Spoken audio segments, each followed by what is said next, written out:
Morning. It's time for our daily lectionary reading for Friday, August 6th. Date, right?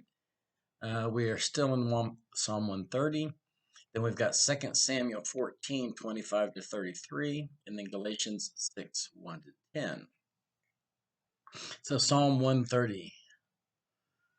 Out of the depths I cry to you, O Lord. Lord, hear my voice. Let your ears be attentive to the voice of my supplications. If you, O Lord, should mark iniquities, Lord, who could stand? But there's forgiveness with you so that you may be revered. I wait for the Lord. My soul waits, and in his word I hope. My soul waits for the Lord more than those who watch for the morning. More than those who watch for the morning. O Israel, hope in the Lord, for with the Lord there is steadfast love, and with him is great power to redeem. It is he who will redeem Israel from all its iniquities. All right. 2 Samuel, our continuing saga of King David. And this is talking about David and Absalom. Now, in all Israel, there was no one to be praised so much for his beauty as Absalom. From the sole of his foot to the crown of his head, there was no blemish in him. And when he cut the hair of his head, for at the end of every year he used to cut it, when it was heavy on him, he cut it. He weighed the hair on his head, 200 shekels by the king's weight. Now, there were born to Absalom 3 sons and 1 daughter whose name was Tamar, and she was a beautiful woman. So Absalom lived 2 full years in Jerusalem without coming into the king's presence. Then Absalom sent for Joab to send him to the king, but Joab would not come to him. He sent a second time, but Joab would not come. Then he said to his servants, "Look, Joab's field is next to mine, and he has barley there. Go and set it on fire." So Absalom's servants set the field on fire. And then Joab rose and went to Absalom at his house, and he said to him, "Why have your servants set my field on fire?"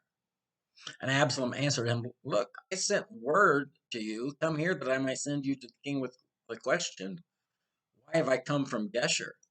It would be better for me to be there still. Now let me go into the king's presence. If there's guilt in me, let him kill me." And then Joab went to the king and told him, and he summoned Absalom. And so he came to the king and prostrated himself with his face to the ground before the king. And the king kissed Absalom. Well, it was very effective, but it seemed like a rather radical way to get Joab attention, to get him to respond by setting a field afire. But let's be honest, Absalom is not one who does things by half measure, kind of like his father, David. All right, Galatians 6, 1 to 10. My friends, if anyone is detected in a transgression, you who have received the Spirit should restore such a one in a spirit of gentleness. Take care that you yourselves are not tempted. Bear one another's burdens, and in this way you will fulfill the law of Christ. For if those who are nothing think they are something, they deceive themselves. All must test their own work. Then that work, rather than their neighbor's work, will become a cause for pride. For all must carry their own loads. And those who are taught the word must share in all good things with their teacher. Do not be deceived. God is not mocked, for you reap whatever you sow. If you sow to your own flesh, you will reap corruption from the flesh. But if you sow to the Spirit, you will reap eternal life from the Spirit. So let us not grow weary in doing what is right, for we will reap at harvest time if we do not give up. So then, whenever we have an opportunity, let us work for the good of all, and especially for those of the family of faith. For the good of all, and especially those for the family of faith, but all. All too often, so many churches are turned inward, and they do really well taking care of each other, but they forget to work for the good of everyone, not just when Paul talks about the flesh. If you sow to your own flesh, you will reap corruption from the flesh.